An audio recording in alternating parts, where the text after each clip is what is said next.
নমস্কাৰ মোৰ মৰমৰ ছাত্ৰ ছাত্ৰীসকল মই ৰূপালী হাজৰিকাই তোমালোকক মোৰ শ্ৰেণী কোঠালৈ স্বাগতম জনাইছো। মই আজি তোমালোকক শিকাম দশম শ্ৰেণীৰ বিজ্ঞান পাঠ্যপুথিখনৰ পৰা অধ্যায় 11 যাৰ নাম হৈছে মানুহৰ চকু আৰু বাৰেবৰণীয়া পৃথিৱী। এই পাঠটিৰ এটি অংশ মানৱ চকু দ্য হিউমেন আই তাৰ বিষয়ে তোমালোকক কিছু আভাস দিম, যেনে ধৰা চকুৰ গঠন আৰু চকুৰ অংশসমূহৰ কাৰ্যভাগ মানে দ্য ফাংচনছ অফ হিউমেন আই, যেনেকুৱাকে চকুৰ অংশসমূহে চকুৰ ভিতৰত থকা অংশসমূহে কেনেকুৱাকে কাম কৰে বা চকুটো কেনেধৰণেৰে গঠন হয় তাৰ বিষয়ে মই তোমালোকক আজি চমু এটা আভাস দিম বুলি আগবাঢ়ি আহিছো। মই ভাবো যে এই ক্লাছটিৰ পৰা তোমালোক কিছু হলেও উপকৃত হবা, লাভৱান হবা, আগন্তুক তোমালোকৰ পৰীক্ষাৰ কাৰণে তোমালোক ৰেডি হ'ব পাৰিবা বুলি। এতিয়া কথাটো হ'ল মানৱ চকু তাৰ বিষয়েনো কি পঢ়িব কিয় লাগে, চকুৰ বিষয়েনো আমি কিয় পঢ়িব লাগে? কাৰণ তোমালোকে ভাবি চাইছানে যে আমি চকুৰ দ্বাৰাই আমাৰ চৌপাশৰ পৃথিৱীখন আমাৰ চাৰিওফালে ক'ত কি বস্তু আছে সকলোবোৰ আমি চকুৰ দ্বাৰাই দেখা পাওঁ। চকুযোৰ এযোৰ অমূল্য ইন্দ্ৰিয়। তোমালোকে হয়তো জানাই পঞ্চ ইন্দ্ৰিয় কি? পঞ্চ ইন্দ্ৰিয়ৰ এটা ভাগ হৈছে চকু। বাকী চাৰিটা ইন্দ্ৰিয় হয়তো তোমালোকে জানাই, তথাপিও মই একবাৰ অৱগত কৰি দিওঁ। চকুৰ বাহিৰেও কাণ, নাক, জিভা আৰু ছাল এই সকলোবোৰক বাদ দি সকলোবোৰক একেলগ কৰি আমি পঞ্চ ইন্দ্ৰিয় বুলি কওঁ।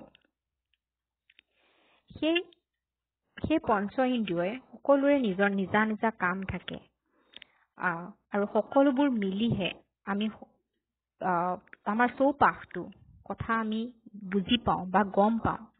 মানৱ চকুটো এটা কেমেৰাৰ দৰে, যেনেকে এটা কেমেৰাই এখন ফটো কেপচাৰ কৰে তেনেধৰণে মানৱ চকুৱেও একে কাম কৰে। সেইকাৰণে কেমেৰা আৰু চকু দুয়োটাৰে কাম একেই বুলি ক'ব পাৰি। চকুৰ পৰাই আমি ৰং চিনাক্ত কৰিব পাৰো আৰু আমাৰ যোনখন বাহ্যিক পৃথিৱী, যোনখন বাহ্যিক আমাৰ চৌপাশটো, সেই গোটেই চৌপাশৰ জগতখন উপভোগ কৰিব পাৰো। যেনে আমি চকুৰ পৰাই ৰংবোৰ দেখা পাওঁ। যেতিয়া আমি চকু মুদি থাকো সেই অৱস্থাত তোমালোকে হয়তো সকলোৱে কেতিয়াও আমি সেই ৰং বা মনোমোহা দৃশ্য উপভোগ কৰিব নোৱাৰো। কিন্তু যেতিয়া উপভোগ কৰিব নোৱাৰিলেও বাকী যি চাৰিটা ইন্দ্ৰিয় আছে, যোনটো কথা মই অলৰেডি মেনশ্যন কৰিছো তোমালোকক, সেই চাৰিটা ইন্দ্ৰিয়ৰ সহায়ত অলপ হলেও আমি অনুমান কৰিব পাৰো।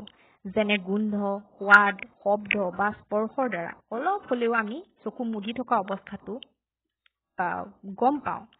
চাৰিও দিশৰ কথা, ৰংবোৰৰ কথা অলপ হলেও আমি অনুমান কৰিব পাৰো। এতিয়া আহো আমি চকুৰ গঠন বা অংশসমূহৰ বিষয়লৈ।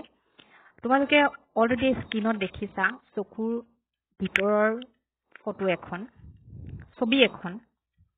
সেই ছবিখনত কি আছে ভাবিলে আচৰিত লাগে, নহয়নে? আমি দেখো মাত্ৰ চকু, আইব্ৰো, আইলেছেছ, চকুৰ মণিটো, চকুৰ বগা অংশ, সেইবোৰ। কিন্তু তাৰ ভিতৰত সোমাই আছে বহুতবোৰ পেশী, লেন্স, ৰেটিনা, এই সকলোবোৰ আদিবোৰৰ দ্বাৰা মানৱ চকুটো গঠিত হৈছে। তোমালোকে সেইটো দেখিছাই, স্ক্ৰীনত দেখিছাই যে চকুটো কেনেকুৱা হয় দেখিবলৈ।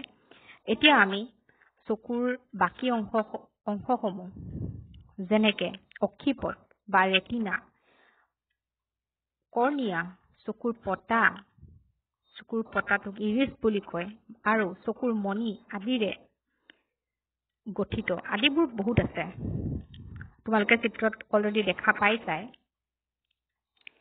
এতিয়া এটা কামবোৰলৈ আহো। অক্ষিপট, ৰেটিনা, যাক আমি ৰেটিনা বুলি কওঁ ইংৰাজীত। ৰেটিনাৰনো কাম কি? ৰেটিনা এখন পৰ্দা য'ত প্ৰতিবিম্ব গঠন হয়। আৰু তাৰ পিছত আহে কৰ্নিয়া। কৰ্ণিয়া হৈছে এখন পাতল সৰু মিহি ছাল যাৰ মাজেৰে পোহৰ চকুত সোমায় আৰু সেই কৰ্ণিয়াৰ পিছফালেই থাকে চকুৰ পতা ইৰিছ এতিয়া চকুৰ পতাখন এখন মানে ক'লা মেমব্ৰেন পেশীবহুল মণি চকুৰ পেশীবহুল পৰ্দা এখন চকুৰ পতাখন এখন ক'লা মেমব্ৰেন পেশীবহুল পৰ্দা আৰু চকুৰ পতাই চকুৰ মণিটো চকুৰ যোনটো মণি আছে সেই মণিটোৰ আকাৰ আকৃতি কিমান ডাঙৰ হ'ব কিমান সৰু হ'ব সেই সকলোবোৰ নিয়ন্ত্ৰণ কৰে আৰু নিয়ন্ত্ৰণ মানে সেই চকুৰ পতাখনৰ ওপৰতে নিৰ্ভৰ কৰে চকুৰ মণিটো কিমান ডাঙৰ বা সৰু হ'ব এই সকলোবোৰ চকুৰ পতাখনৰ ওপৰত নিৰ্ভৰ কৰে চকুৰ ইৰিছটোৰ ওপৰত নিৰ্ভৰ কৰে বুজিলানে এটা চকুৰ মণিটো যে কিছুমানৰ ডাঙৰ হয় কিছুমানৰ সৰু হয় এই সকলোবোৰ নিৰ্ভৰ কৰে কিহৰ ওপৰত চকুৰ পতাটোৰ ওপৰত তেনেকে হলে চকুৰ মণিৰো কাম কি চকুৰ মণিৰ কাম কি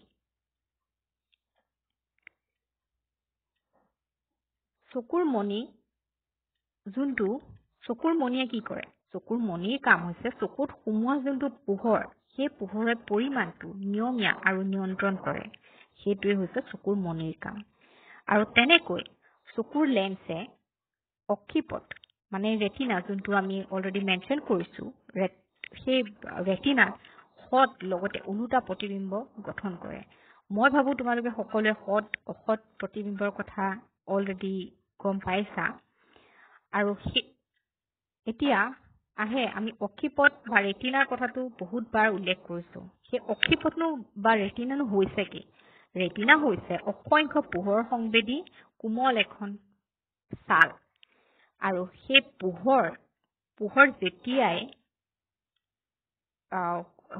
কিছুমান সেই সংবেদী কোষবোৰত পৰে তেতিয়াই সেইবোৰ উত্তেজিত সক্ৰিয় হৈ উঠে আৰু কিছুমান বৈদ্যুতিক সংকেতৰ উৎপন্ন হয় এতিয়া যি বৈদ্যুতিক সংকেত উৎপন্ন হৈছিলে সেই সংকেতবোৰ মগজুলৈ আমাৰ তোমালোকে হয়তো জানাই সকলোৱে যে মগজুৱে আমাৰ মেইন অৰ্গেনটো হৈছে মেইন পইণ্ট সব নিয়ন্ত্ৰণ কোনে কৰে মগজুৱে সেই মগজুলে সেই সংকেতবোৰ প্ৰেৰণ কৰে নেত্ৰছ স্নায়ুৱে যাৰ নামটো হৈছে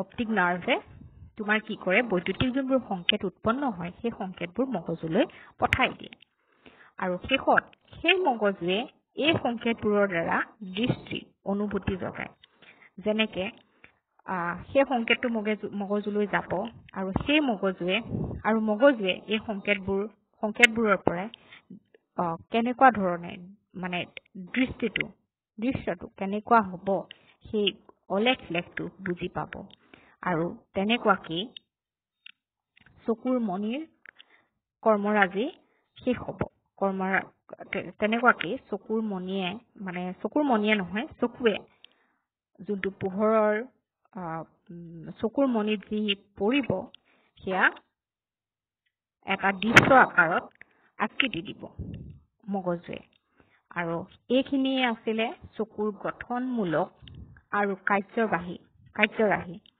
আশা কৰো তোমালোকে সকলোবোৰ ভাল ধৰণেৰে বুজি পাইছা ভাবিছো তোমালোকৰ যে আগন্তুক আহিবলগীয়া ক্লাছ 10ৰ পৰীক্ষা সেই পৰীক্ষাত ইয়াৰ পৰা আহিব লগা কোৱেশ্চন যদি আহে তেতিয়াহ'লে তোমালোকে বুজি পাবা যদি কিছুমান কোৱেশ্চন যদি চকুৰ গঠনৰ বিষয়ে লিখিব লাগে তেতিয়াহ'লে তোমালোকে ডায়াগ্ৰামটো যিটো মই তোমালোকক দেখাইছিলো সেইটো লিখিবা বৰ্ণাই দিবা আৰু তাৰ কামসমূহ সেই সকলোবোৰ কাম তোমালোকে বৰ্ণনা কৰি লিখিবা নহলেও কিছুমান এমসিকিউ কোৱেশ্চন আহে এমসিকিউ কোৱেশ্চনত হয়তো ৰেটিনাৰ কাম সুধিব নহলে নেত্ৰস্নায়ুৰ কাম সুধিব তো সেইবিলাক তোমালোকে আশা কৰো সেইবিলাক তোমালোকে লিখিব পাৰিবা অলপ হলেও বুজি পাইছা আৰু এইখিনিয়ে আছিলে মোৰ আজি ক্লাছটোৰ দিব লগা তোমালোকক শিক্ষাদান এইখিনিতে